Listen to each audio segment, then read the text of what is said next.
Hi hello ನಮಸ್ಕಾರ. ನಮ್ಮ ಚಾನಲ್ಗೆ ನಿಮಗೆಲ್ಲರಿಗೂ ಸ್ವಾಗತ. ಇವತ್ತಿನ ವಿಷಯ ಏನು ಅಂದರೆ, ರಕ್ಷಿತಾ ಅವರು ಬಿಗ್ ಬಾಸಲ್ಲಿ ಬಂದಿರೋ ಅಮೌಂಟಿಂದ ಏನು ತಗೊಂಡ್ರು, ಹಾಗೆ ಅವರಿಗೆ ಎಷ್ಟು ಸಿಕ್ಕಿದೆ ಅಂತ. Bigg Boss prize money Gilli ಅವರಿಗೆ ವಿನ್ನರ್ ಆಗಿ 60 ಲಕ್ಷ ಕ್ಯಾಶ್ ಅಮೌಂಟ್ ಹಾಗೆ ಒಂದು ಕಾರು ಬಂದಿತ್ತು. ಅದೇ ಥರ ರನ್ನರ್ ಅಪ್ ಆಗಿ ರಕ್ಷಿತಾ ಅವರಿಗೆ 20 ಲಕ್ಷ ಪ್ರೈಸ್ ಅಮೌಂಟ್ ಹಾಗೆ 5 ಲಕ್ಷ ಕ್ಯಾಶ್ ಅಮೌಂಟ್ ಬಂದಿತ್ತು. ಅವರು ಏನು ಮಾಡಿದರು ಅಂದರೆ, ಇವಾಗ ನೋಡಿ, ಬಿಗ್ ಬಾಸ್ ಅಮೌಂಟು ಎಷ್ಟು ಚೆನ್ನಾಗಿ ಅವರು ಯುಟಿಲೈಸ್ ಮಾಡ್ಕೋತಾರೆ ಅನ್ನೋದು ಇಂಪಾರ್ಟೆಂಟ್ ಆಗಿರುತ್ತೆ. ಸುಮ್ಮನೆ ಏನೇನೋ ಹಾಕಿ ವೇಸ್ಟ್ ಮಾಡೋದ್ಕಿಂತ ಒಳ್ಳೆ ಇನ್ವೆಸ್ಟ್ಮೆಂಟ್ಗೆ ಹಾಕೋದು ಇಂಪಾರ್ಟೆಂಟ್ ಅಲ್ವಾ. ಹಿಂದ್ಗಡೆ ನೋಡೋದಾದರೆ ಕಾರ್ತಿಕ್ ಮಹೇಶ್ ಅವರು ಒಂದು ಬಿಸ್ನೆಸ್ಸನ್ನು ಸ್ಟಾರ್ಟ್ ಮಾಡಿದ್ರಂತೆ. ಹಾಗೆ ಪಾವಗಡ ಮಂಜು ಅವರು ಒಂದು ಮನೆಯನ್ನು ಕಟ್ಟಿದ್ರು. ಹಾಗೆ ಗಿಲ್ಲಿ ಕೂಡ ಅವರ ಬಹುದಿನಗಳ ಆಸೆ ಒಂದು ಫಾರ್ಮ್ ಹೌಸ್ ತಗೊಳ್ಬೇಕು ಅಂತ ತುಂಬ ಆಸೆಯಲ್ಲಿ ಇದ್ದಾರಂತೆ. ಆದರೆ ಅವರಿಗೆ ಇನ್ನೂ ದುಡ್ಡು ಮತ್ತು ಕಾರು ಬಂದಿಲ್ಲ ಅಂತೆ.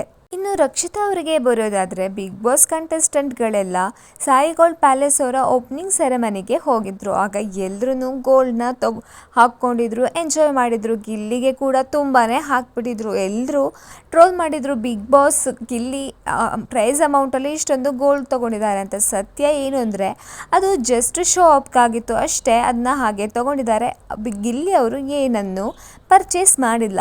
ಇದೆಲ್ಲ ಹಾಗೆ ಸ್ವಲ್ಪ ದಿನ ಆದಮೇಲೆ ರಕ್ಷಿತಾ ಸಾಯಿ ಗೋಲ್ಡ್ ಪ್ಯಾಲೇಸ್ಗೆ ಹೋಗಿದ್ದಾರೆ. ಹೋಗಿ ಏನು ಮಾಡಿದ್ದಾರೆ ಗೊತ್ತಾ, ಅವರಿಗೆ ಸಾಯಿ ಗೋಲ್ಡ್ ಪ್ಯಾಲೇಸಿಂದ 20 ಲಕ್ಷ ಪ್ರೈಸ್ ಅಮೌಂಟ್ ಬಂದಿತ್ತು. ಅದು ಏನು ಅಂದರೆ, ಆ ಅಮೌಂಟು ಅವರ ಕ್ಯಾಶು ಕೈಗೆ ಸಿಗಲ್ಲ. ಅದರ ಬದಲಾಗಿ ಅವರು ಆ ಅಮೌಂಟಲ್ಲಿ ಸಾಯಿ ಗೋಲ್ಡ್ ಪ್ಯಾಲೇಸಲ್ಲೇ ಏನಾದರೂ ಪರ್ಚೇಸ್ ಮಾಡಬೇಕಾಗತ್ತೆ. ಇದೇ ಥರ ರಕ್ಷಿತಾ ಅವರು ಸಾಯಿ ಗೋಲ್ಡ್ ಪ್ಯಾಲೇಸ್ಗೆ ರೀಸೆಂಟಾಗಿ ವಿಸಿಟ್ ಮಾಡಿ 2 ಚಿನ್ನದ ಚೈನನ್ನು ಪರ್ಚೇಸ್ ಮಾಡಿದಾರಂತೆ. ಆಮೇಲೆ ಒಂದು ಇಂಟರ್ವ್ಯೂದಲ್ಲಿ ಹೇಳ್ಕೊಂಡಿದ್ದಾರೆ, ಹೌದು, ನನಗೆ ಆ ದುಡ್ಡನ್ನು ನಾನು ಎಲ್ಲೂ ಯೂಸ್ ಮಾಡ್ಕೊಳ್ಳೋಂಗಿಲ್ಲ, ಗೋಲ್ಡೇ ತೊಗೋಬೇಕು, ಅದಕ್ಕೋಸ್ಕರ ನಾನು ಸಿಂಪಲ್ಲು ಮೇಕಿಂಗ್ ಚಾರ್ಜಸ್ ಎಲ್ಲ ಕಡಿಮೆ ಇರೋ ಚೈನ್ಗಳನ್ನು ತೊಗೊಂಡಿದ್ದೀನಿ. ಇನ್ನೇನಾದರೂ ನನಗೆ ಪರ್ಸ್ನಲ್ ಪ್ರಾಬ್ಲಮ್ ಬಂದರೆ, ಇಲ್ಲಾಂದರೆ ನೋಡಿ, ನಾನು ಯೂಟ್ಯೂಬಲ್ಲಿ ನೋಡ್ತಾ ಇದ್ದೆ, ರಕ್ಷಿತಾ ಶೆಟ್ಟಿ ಹೋಟೆಲ್ನ ಸ್ಟಾರ್ಟ್ ಮಾಡಿದಾರಂತೆ ಮುಂಬೈಲಿ ಅಂತ ಹೇಳ್ತಾ ಇದ್ರು. ಅದೆಲ್ಲ ನಿಜವಾಗ್ಲೂ ರಾಂಗ್ ಏನೇ. ನಾ ಯಾವುದೇ ಹೋಟೆಲ್ನ ಓಪನ್ ಮಾಡಿಲ್ಲ. ಹೋಟೆಲ್ ಓಪನ್ ಮಾಡಬೇಕು ಅಂದರೆ ನನಗೆ ಬಿಗ್ ಬಾಸಿಂದ ಇನ್ನೂ ದುಡ್ಡು ಬಂದಿಲ್ಲ. ಹಾಗೆ ಈ 20 ಲಕ್ಷ ದುಡ್ಡನ್ನು ನಾನು ಯೂಸ್ ಮಾಡ್ಕೊಳ್ಳೋಂಗೆ ಇರಲಿಲ್ಲ. ಸೊ ನಾನು ಅದಕ್ಕೋಸ್ಕರ ಚೈನನ್ನು ತೊಗೊಂಡಿದ್ದೀನಿ. ಅದೇನಾದರೂ ನನಗೆ ಬೇಕು ಅಂದರೆ ಅಡಿವಿಡೋದು, ಮಾರಾಟ ಮಾಡೋದು ನೋಡಬೇಕು ಅಂತ ಹೇಳಿದ್ದಾರೆ. ಇನ್ನೊಬ್ಬರು ಕಾಲ್ ಮಾಡಿದರು, ವರ್ತೂರು ಸಂತೂರ್ ಅಂತ ಹೇಳ್ತಾರೆ. ವರ್ತೂರು ಸಂತೂರ ಅಂತ ಯಾರಪ್ಪ ಇದು ಅಂತ ಯೋಚನೆ ಮಾಡಬೇಡಿ, ಅವರೇ ಕಣ್ರಿ ನಮ್ಮ ವರ್ತೂರು ಸಂತೋಷು.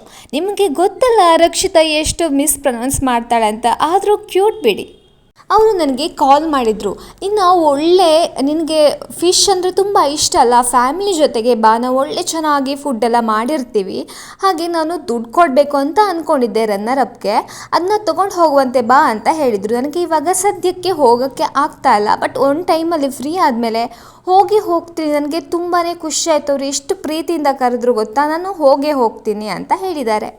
ಹಾಗೆ ಬಿಗ್ ಬಾಸಲ್ಲಿ ನನಗೆ ಎಷ್ಟು ಬಂತು, ಆ 20 ಲಕ್ಷದಲ್ಲಿ ನಾನು ಎಷ್ಟು ಗ್ರಾಮ್ ಗೋಲ್ಡ್ ತೊಗೊಂಡೆ, ಅದ್ರ ಬಗ್ಗೆ ಎಲ್ಲ ನನ್ನ ವ್ಲಾಗಲ್ಲೇ ಮಾಡ್ತೀನಿ, ದಯವಿಟ್ಟು ಎಲ್ಲರೂ ನೋಡಿ ಅಂತ ರಿಕ್ವೆಸ್ಟ್ ಮಾಡಿದ್ದಾರೆ. ವಿಡಿಯೋ ಇಷ್ಟ ಆದರೆ ಲೈಕ್ ಮಾಡಿ, ಶೇರ್ ಮಾಡಿ, ಹಾಗೆ ಸಬ್ಸ್ಕ್ರೈಬ್ ಮಾಡೋದನ್ನು ಮರಿಬೇಡಿ.